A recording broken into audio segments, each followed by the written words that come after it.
Worst case scenario நடந்துருச்சு. இந்த SIR படியே வந்து போகட்டும். எவ்வளவு கிளைம் வந்து நாங்க வேணா இன்னும் ஒரு மாசத்துக்கு கட் ஆஃப் டேட் எக்ஸ்டெண்ட் பண்ணி தரோம் அப்ஜெக்ஷன் ரைஸ் பண்றதுக்கு.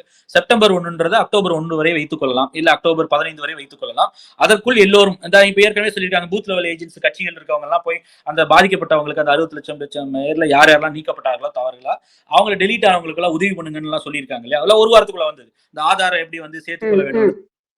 அப்ப அந்த மாதிரி அந்த விஷயங்களை செய்து இன்னும் வேணா கொஞ்சம் கால நீட்டிப்பு தர்றோம். நீங்க கட்சி எல்லாம் போய் உதவுங்க.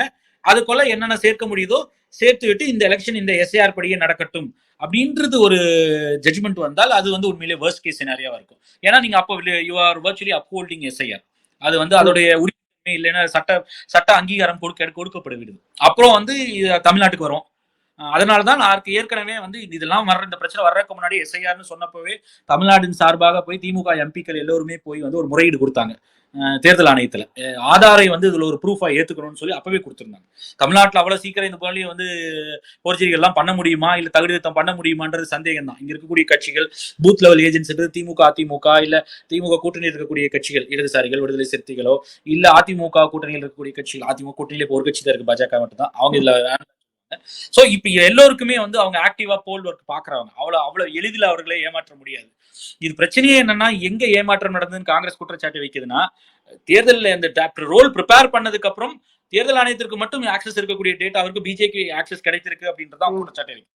அப்போ இன்னும் விழிப்போடு இருக்கணும். என்னதான் விழிப்போடு இருந்தாலும் வந்து நீங்க முடிஞ்சதுக்கு அப்புறம் அந்த மாதிரி ஒரு ரோல் ரெடியா இருந்தது. கடைசியில தேர்தல் இன்னைக்கு பார்த்தா இந்த ரோல்ல இல்லாத வாக்குகள் இருக்கு. அதுல வந்து போகஸ் என்ட்ரிஸ் எல்லாம் நடக்குது அப்படின்னா அப்ப கூட தமிழ்நாட்டுல பவர்ல இருக்கக்கூடிய திமுகவும் வலுவாக இருக்கக்கூடிய அதிமுக இருக்கும்போது அவ்வளவு எளிதா அது செய்ய முடியுமான்னு தெரியல. இங்க இருக்கக்கூடிய கட்சிகள் வலிமை ஜாஸ்தி. பாஜக இங்க கொஞ்சம் ரிலேட்டிவ்லி வீக் பார்ட்டி தான். ஆனால் ஒருவேளை இது இப்படி அப்போல் செய்யப்பட்டால் மேற்குவங்கத்தில் செய்யப்படலாம். அசாமில் இதில் தாக்கம் இருக்கும். கேரளாவில் இருக்கும். தமிழ்நாட்டில் இருக்கும். அப்போ வரக்கூடிய எல்லா மாநிலங்களும் இதனுடைய தாக்கம் இருக்கும். இந்த எலெக்ஷன் கமிஷன் இதே நடைமுறையை பின்பற்றி பல லட்சம் வாக்காளர்களை போலியாவோ இல்லைன்னா வந்து தவறாக நீக்கிட்டாங்க அப்படின்னா அப்போ அது பாரதூர விளைவுகளை ஏற்படுத்தும். அதோட ராமிபிகேஷன்ஸ் வந்து ரொம்ப மோசமா இருக்கும். அப்ப இந்த எஸ்ஐஆரையே வந்து ரத்து செய்வதுதான் உண்மையாலேயே சரியான நடைமுறை.